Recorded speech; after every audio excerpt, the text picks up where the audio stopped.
tanto ruido confunde. ¿Qué o quién estará detrás? ¿Te atreves a abrir? En la web suena más fuerte y claro. Cabecera MX presenta El Timbre. Iniciamos.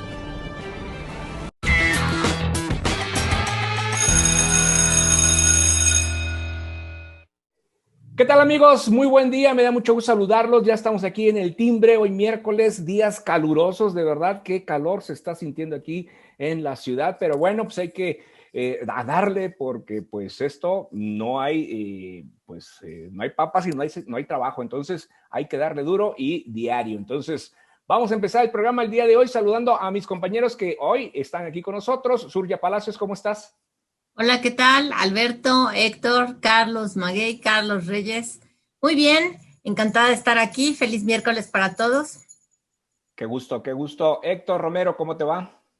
Hola, buen día a todos. Esperemos que sea un excelente programa como todos los anteriores. Parece que sí, hay amenaza de que sí.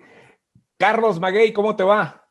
Bien, bien. ¿Qué tal? ¿Cómo están? Buenos días a mis dos tocayos, a Alberto y a Carlos. Buenos días. ¿Qué tal, Surya? Héctor, buen día. Excelente, bienvenido. Y bueno, le damos también la bienvenida a Carlos Reyes. ¿Cómo estás, Carlos? Qué gusto que andas por acá en miércoles. Muy contento aquí cumpliendo con mi palabra, con mi jefa Surya de entrada al programa. Muchas gracias por invitarme. Surya, estoy listo para debatir, con los guantes puestos para darnos con todo. Eso es bonito. Bien, pues vamos a hacer, auguro un buen programa esto. Entonces vamos a dar inicio, ¿les parece? Pues resulta que hay el tribunal electoral del Poder Judicial de la Federación, pues hay 6 de 7 magistrados que están prácticamente, pues, señalando pues todo lo que ha sido el tema de Félix Salgado Macedonio con respecto a su postulación como candidato a la gubernatura del estado de Guerrero, y parece que pues le van a dar palo. Y vamos a ver qué es lo que pasa. Surya, ¿cuál es tu opinión con respecto a esta actitud del Tribunal Electoral, apegado a la ley? Sí, me parece que en esta ocasión no imperaron los criterios políticos, tampoco las presiones desde la Presidencia de la República, ni de parte del consejero jurídico del presidente, el señor Julio Scherer, hijo del gran periodista Julio Scherer García. En esta ocasión yo creo que sí, se aplicó la ley y me da mucho gusto reconocer que yo me equivoqué, porque hace un par de semanas había dicho que el Tribunal Electoral le iba a regresar la candidatura a Félix Salgado Macedonio tras la sanción que recibió por no presentar en tiempo y forma su informe de gastos de campaña ante el Instituto Nacional Electoral. Y bueno, por fin ya esta fue la última ocasión en que se podía cuestionar la sanción del INE ante el Tribunal Electoral del Poder Judicial de la Federación, y 6 magistrados en contra de uno. Por cierto, el presidente José Luis Vargas Valdés, el presidente de la Sala Superior del Tribunal Electoral, es el que sí pretendía con su voto pues que se le regresara la candidatura. Sin embargo, el resto de los magistrados dijeron que no, que se ratifica la sanción. ¿Por qué? Pues porque tuvo una actitud omisa, con contradicciones, no pudo probar lo que constantemente se estuvo afirmando, de que primero no era precandidato, luego que siempre sí era precandidato, pero que sí presentó el informe de gastos de campaña. Nada de esto se pudo probar, y en sus alegatos que hizo el lunes pasado ante el tribunal, Félix Salgado Macedonio, pues de cualquier forma no logró desvirtuar con sus argumentaciones lo que ya se tenía confirmado en la sentencia que ratificaron 6 magistrados en contra de uno, así de que se quedó sin candidatura. Es cierto que tienen sus problemas políticos y de liderazgo ahí en el Tribunal Electoral. Me parece que esta sería una de las razones por las cuales 6 magistrados se unieron en contra del presidente. No precisamente porque les guste mucho cumplir la ley, ya hemos visto que en otras ocasiones han dado cada fallo que sí son bastante criticables. En esta ocasión no se equivocaron, pero también está ahí que tienen un problema interno con su presidente, que no les gusta a la mayoría de los magistrados electorales cómo está manejando la sala superior de esta última instancia en materia electoral que tenemos en nuestro país.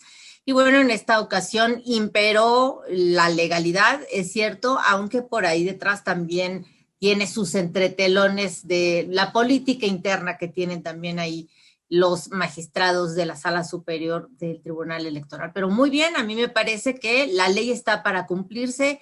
El principio de transparencia y rendición de cuentas está por encima del derecho a ser votado. Eso es lo que dice la sentencia y yo coincido con esto. Si no se cumple la ley, en este caso estaban dos derechos en colisión: el derecho de la sociedad mexicana a conocer exactamente los gastos de los candidatos o de cualquier persona que aspire a un puesto de elección popular, y el derecho al voto pasivo, el derecho a ser votado. El tribunal privilegió el derecho de la sociedad, lo cual a mí me parece acertado. Pues es un tema polémico, definitivamente. Bueno, más allá de lo constitucional que es y resulta esta decisión, pues no deja de ser polémico por todo lo que ha pues desatado desde la presidencia en contra de las instituciones. Héctor, ¿recupera el INE entonces, digamos, posición, credibilidad? ¿Se recupera algo el INE? ¿Cómo queda el INE parado ante esta decisión?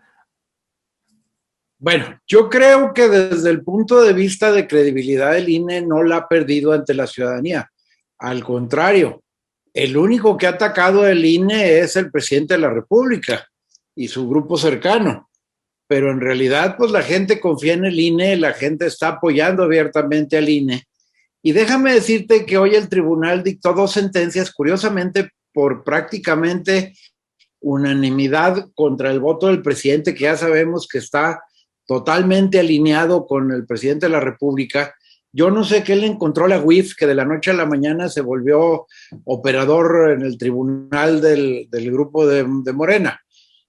Lo que hay que reconocer fue que hubo 2 sentencias esta tarde, el día de ayer, en la tarde, impresionantes, porque en primer lugar acumularon los 2 asuntos de tanto de Michoacán como de Guerrero. El resultado fue el mismo. Como lo dijo uno de los magistrados, era un asunto relevante jurídica y políticamente porque tenía que sentar un precedente histórico. Esto reconoce la importancia de la transparencia y rendición de cuentas ante la sociedad. Y el hecho de que luego inventaran los candidatos de Morena y el propio partido político que sí había rendido, que no había rendido, que no era candidato, que sí era candidato. Al revés, esto generó que los propios magistrados, afines incluso cercanos al grupo del gobierno en el poder, resolvieran en contra de estos candidatos. Dijeron abiertamente los magistrados que era doloso y mentían al decir que habían rendido su monto, su informe. Y segundo, una de las grandes defensas que han hecho los de Morena ante la sociedad es decir que el monto era muy bajo. Es que eso es falso. No se pudo fiscalizar cuánto era el monto real que se gastó en las precampañas porque nunca informaron. Y ese documento privado que dicen que presentaron, ¿por qué no lo presentaron desde la primera vez que fueron a un recurso? Entonces yo creo que no acreditaron el cumplimiento. El presidente del tribunal, José Luis Vargas Valdés, se vio demasiado cargado hacia el lado de Morena, defendió supuestamente que el INE había cometido errores en la resolución, que eso anulaba su resolución, etcétera. Pero yo creo que aquí hay algo claro. Hay que recordar que en días pasados se le canceló o no se le permitió el registro al partido de la esposa del expresidente Calderón, y fue precisamente por temas de fiscalización. Entonces el tribunal no podía fallar en otro sentido porque hubiera sido incongruente. Entonces, pues ahora lo único que le queda a Morena es cumplir con la resolución y sustituir a sus 2 candidatos. Eso es lo único que ya hay sobre la mesa. Esto ya es cosa juzgada, ya no hay recurso que admita contra esta sentencia. Pues interesante lo que comentas, ya no hay recurso contra esta sentencia, pues entonces acatar lo dispuesto. Carlos Maguey, ¿habrá Juanito o Juanita, no sabemos, en el caso de Guerrero, Michoacán, podrá haber, jugársela de esa forma como ha ocurrido en otros lugares? Sí, yo creo que vamos a ver un candidato o candidata que ponga Morena en el caso de Guerrero. Seguramente veremos a Félix haciendo campaña con él o con ella, pegados, pidiendo el voto por esa persona.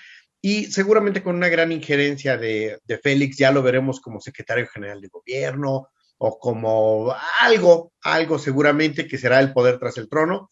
Pero finalmente tendremos la satisfacción, no porque tengamos algo en contra de Félix, sino la satisfacción de que se cumplió, se aplicó la ley.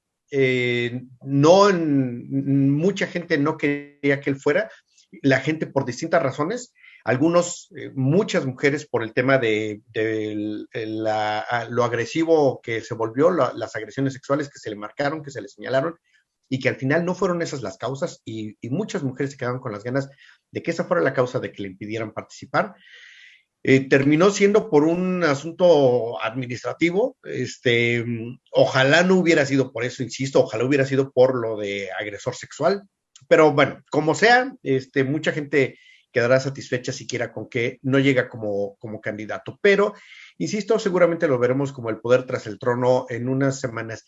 Yo nada más sobre la decisión en tanto de Morón y Félix, yo quisiera hacer una diferenciación. A mí sí me hubiera gustado que, otra vez, no conozco a Morón, no tengo nada a favor ni en contra de él, pero me hubiera gustado que sí hubiera una sentencia diferente en el caso de Morón, porque en el caso de él, lo que se acreditó fue que él sí entregó al partido su informe de gasto de campaña, y el que se equivocó fue el partido, el omiso fue el partido. Y entonces tendríamos que partir de lo que ya ha sucedido en otros casos y que sucedió aquí en Jalisco con ya un montón de candidaturas, que Morena no firmó los documentos, pero los candidatos sí habían hecho su trámite. Entonces, ¿qué es lo que tendríamos que partir? Bueno, que un error del partido no puede afectar el derecho del candidato a votar y ser votado, que es diferente a lo de Félix, porque Félix todo el tiempo se negó a entregar su reporte y por tanto el partido no tuvo nada que entregar. Pues aclarado el punto, ¿no? En ese sentido, digo, así es esto, desgraciadamente, pues es la forma en cómo se juzga, ¿no? Carlos Reyes, en este sentido, ¿qué podemos esperar de reacciones de los grupos, ¿no?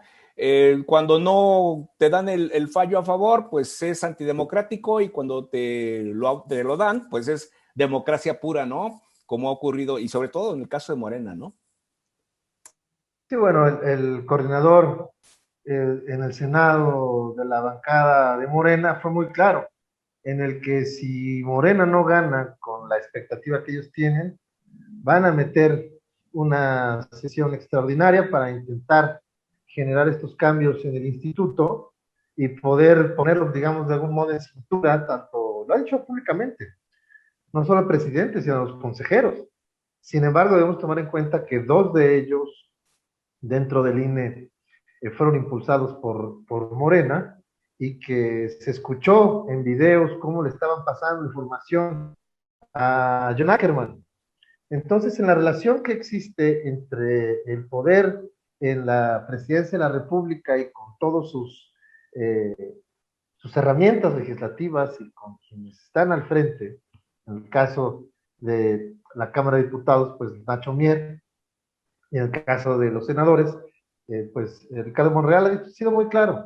Ahí viene el embate contra las instituciones y van a hacer claramente lo que el presidente ha dicho desde hace mucho tiempo, que es al diablo las instituciones.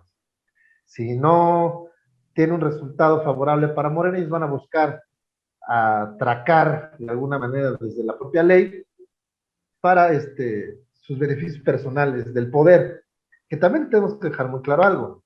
La marca de Morena, así como está en las encuestas tan alta, creen, como bien dices, Alberto, que pueden poner cualquier Juanito y que la marca los va a hacer ganar por el simple hecho de ser candidatos, como lo vivieron en la elección pasada, en la que hubo candidatos como el Mijis, que realmente, ¿qué razón tendrían de estar en una Cámara de Diputados que necesita gente capaz, que necesita gente con una visión de futuro del país y que defienda sobre todas las circunstancias, uno, la Constitución, y a las personas que los eligieron con su voto el día de las urnas. No se ve una democracia participativa en la cual el ciudadano realmente está al centro de las decisiones públicas, y Morena va a tener sus propios reclamos y sus propias sorpresas, ¿no? Sí pareciera que van a ganar muchas gobernaturas, por lo menos sabemos que Félix no va a ser gobernador de Guerrero, lo cual nos debe dar una alegría total, sobre todo pues por las acusaciones que ha tenido de violación. Como bien dicen, ojalá que la sentencia hubiera sido tomada desde otro punto de vista y no por un simple reporte, que bueno, si no pudieron con un reporte en una de las 15 gobernaturas que son de importancia para Morena, quiere decir que este es el desasosiego que se refleja al interior de Morena, porque siguen siendo un movimiento lleno de tribus y no un partido de manera institucional, como lo han sido los demás. Ojalá que podamos seguir viendo este tipo de resultados del tribunal, que el tribunal nos siga dando sorpresas a los mexicanos, que no todo puede ser que estar en contra de Morena, porque a lo mejor va a haber algún morenista que tenga ganas realmente de construir en su estado, en su diputación, en su municipio, pero definitivamente qué bueno que tenemos estas gratas sorpresas, y felicito a Surya por este arranque del programa, decir que me da mucho gusto haberse equivocado. Gracias, Carlos. ¿Algo que decir, Surya? No, digo, pues siempre da gusto que se cumpla la ley. Entonces, pues yo había dicho hace unas semanas que tenía, a como se ha venido funcionando el Tribunal Electoral, que ha respondido a las presiones desde la Presidencia de la República, pues era, digamos que, bastante lógico suponer que había una gran posibilidad de que le regresaran la candidatura a Félix Salgado Macedonio. No fue así. De hecho, la sesión que se llevó a cabo el martes estaba programada para el viernes de la semana pasada, y el presidente de la Sala Superior del Tribunal Electoral trascendió a toda la prensa que estuvo cabildeando a cada uno de sus pares en la Sala Superior. Se canceló, él mismo, mutuo propio, canceló la sesión sin consultárselos con sus compañeros, los cuales los otros 6 magistrados hicieron una carta protestando y diciendo públicamente que no estaban de acuerdo en la forma en la que él está decidiendo, digamos, las cuestiones administrativas y de turnos ahí en la Sala Superior del Tribunal. Así es de que, bueno, además de esa interna que traen ahí los magistrados, de cualquier forma, pues sí, siempre da gusto que la ley se cumpla y que en este caso se haya privilegiado el derecho de la sociedad, que por cierto tienen estos principios de transparencia y rendición de cuentas, están incluidos en nuestra Constitución gracias a diputados que en los anteriores sexenios y específicamente en 2014, cuando fue la última reforma electoral, pugnaron, diputados y legisladores que ahora pertenecen a Morena o que están en el gobierno, pugnaron por este tipo de legislación para que en la Constitución se incluyeran principios que sí pueden ser muy rígidos en algunas ocasiones, porque es la ley que se está aplicando ahora a Félix Salgado Macedonio y a Raúl Morón, quienes pues no van a poder ser candidatos, no pueden ser registrados como candidatos, uno al gobierno de Guerrero y el otro a la gubernatura del estado de Michoacán. Es parte de lo que debemos de entender, que esta es la consecuencia de muchos candados que se han puesto a nuestra legislación electoral, precisamente ¿para qué? Para garantizar cancha pareja y también evitar que dinero ilícito llegue a las campañas políticas. Esa fue, digamos que en esencia, el espíritu de este tipo de legislación que se implementó a partir de una reforma constitucional en 2014. Y hablando de temas que tienen que ver con el orden nacional, pues también está y destaca el tema con respecto a la acción de inconstitucionalidad del INAI contra el PANAU, del famoso Padrón Nacional de Usuarios de la Telefonía Móvil. Este tema que ha generado también mucha polémica por el uso de los datos biométricos por parte de las pues empresas telefónicas que se pretenden llevar a un padrón, pero pues que nadie sabe ¿Cómo se va a manejar y cómo se va a controlar ya esto qué representa esta acción de inconstitucionalidad? ¿Qué representa, Héctor? Bueno, aquí hay una cosa muy importante porque hoy acordó el Instituto Nacional de Transparencia, Acceso a la Información y Protección de Datos Personales, mejor conocido como el INAI, por una ponencia del comisionado Javier Acuña Llamas, interponer por unanimidad de votos, interponer la acción de inconstitucionalidad con motivo de la reforma de la Ley Federal de Telecomunicaciones. Interesante, por el tema del Padrón Nacional de Usuarios de Telefonía Móvil. Lo que me llama la atención es que ellos alegan violaciones al sexto constitucional y al 16, además de violación al principio de proporcionalidad en la intervención del derecho de protección a los datos personales. Lo que me llamó la atención es que no refiere nada a tratados internacionales firmados por México en materia de derechos humanos, y que yo creo que también ese va a ser un punto álgido a la hora que resuelva la Corte este tema. Y segundo, por ahí ha corrido el rumor de que todavía no es procedente el amparo porque el propio instituto no ha fijado las reglas de qué datos biométricos van a pedir.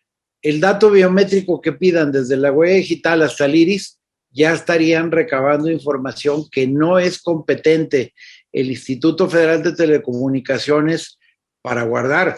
Ellos piden datos personales para prestar un servicio de telefonía. Las compañías telefónicas es lo que hacen. No recaban información para problemas de seguridad nacional, que es lo que pretenden hacerlos con este programa. Entonces, creo que hay un error de fondo jurídico y se tendrá que resolver en la Corte. Ya veremos nada más las dos ministras que están afines al presidente de la República, si votan en función a sus intereses políticos o apegados a la constitucionalidad y al texto constitucional que juraron defender. Esta acción de inconstitucionalidad se suma también, bueno, pues todos los amparos que ya han procedido con respecto a los particulares, ¿no? Y eso pues también va a sentar un precedente importante. Carlos Maguey, te escuchamos. Sí, desde luego la acción de inconstitucionalidad llega en un momento importante, justo necesitamos certidumbre de parte de algunas autoridades y creo que en este momento, por ejemplo, el Tribunal Electoral nos avienta una lucecita de a ver si vamos a hacer las cosas correctas. Hoy, en este caso, el INAI también nos dice, hey, yo también estoy atento a que esto se cumpla, hago mi chamba, estoy facultada y voy a presentar la acción de inconstitucionalidad. Y, ¿qué esperamos? Bueno, pues que estas vengan acompañadas de otras resoluciones similares, decisiones que son positivas, que la mayoría de nosotros ve como positivas para la población. Y seguramente yo estoy muy confiado en que una vez que llegue, que sea el momento, se revisará en la Suprema Corte también la llamada Ley Saldívar. Y también veremos, seguramente, yo de verdad confío en que veremos que no pasará, que la Suprema Corte nos va a dar una buena noticia al respecto, de verdad, lo deseo con todas mis ganas, pero además tengo esa esperanza. Y creo que son elementos que le dan esperanza, le dan certidumbre a nuestro entramado institucional. Y es cuando dice uno, bueno, podemos ver que efectivamente por momentos hay cosas que nos hacen dudar de estas instituciones, porque los ponen los partidos, porque evidentemente tienen ligas con los funcionarios, porque tienen ligas con el poder, pero hay momentos en los que dice uno, bien, responden cuando deben responder en los momentos clave, y creo que este será uno, creo que estos datos biométricos quedarán a salvo, creo que no se entregarán. Y así como vimos hoy la resolución del Tribunal Electoral, creo que nos darán unas buenas respuestas en la Suprema Corte. Sé que son instancias distintas, sé que tienen que ver con cosas diferentes, pero insisto, son el resultado de lo que estudia, de lo que resuelve el entramado institucional, y creo que es de verdad algo esperanzador. Parecieran más caprichos que realmente, digo, un trabajo verdaderamente legislativo, ¿no? que se midan todas las consecuencias de todos estos actos. ¿No, Carlos Reyes? Sí, como lo comenta el compañero, tiene que ver con un sentido de seguridad nacional, pero lo había comentado en otro programa, el país no está listo para este tipo de aplicación de datos, porque no tenemos una red específica para combatir ni la corrupción, ni combatir las cuestiones ilegales, ni los abusos a la Constitución, ni siquiera tiene que ver con el tema policíaco. Decía Carlos Salinas, el problema que vive hoy México es distinto a lo que yo tenía en mi sexenio, porque era un tema de persecución policíaca y justamente ahora es de seguridad nacional. Entonces, pues la ley podrá ser de primer mundo, pero vivimos en un mundo con una economía emergente en la que no tenemos una tecnología que nos ayude realmente a combatir ningún tipo de crimen. Hay una impunidad terrible que, claro, por supuesto, no tiene que ver únicamente con cómo se está gobernando ahora, sino que ha sido ha ido escalando poco a poco. Pero dentro de todo este problema, la Red de Defensa de los Derechos Digitales, que preside Luis Fernando García, siempre dice Carlos Matos que en la historia, la propia historia se encarga de construir a sus próximos líderes y que estos líderes serán los capaces de transformar la historia de los propios países. Me da mucho gusto que esta Red de Defensa de Derechos Digitales están creando una plataforma con la que van a facilitar la interposición de demandas de amparo contra el padrón, que será de manera gratuita y que va a evitar que el que presente este tipo de amparo tenga que estar, como lo dice la ley, ya con los datos puestos de manera, como lo marca esta ley en abril de 2023. Entonces, realmente me da mucho gusto que los ciudadanos sigan organizándose en contra de todas las injusticias. Yo estaría de acuerdo con esta ley si el país fuera un lugar donde exista la justicia de verdad, y en un país tan injusto como México no podemos evitar que existan este tipo de herramientas para darle un brinco a la ley, ¿no? Yo la verdad creo que estaría de acuerdo si viviéramos en un país de primer mundo y con la tecnología necesaria para lograrlo, pero no lo es así. Y bueno, con todo esto cierro con Surya con respecto a estas acciones de inconstitucionalidad que no demuestran más que lo que es un gobierno autoritario, ¿no? Un gobierno caprichoso, porque, bueno, también ya hay una acción de inconstitucionalidad en contra de la reforma eléctrica. Entonces, algo no están haciendo bien, ¿no, Surya?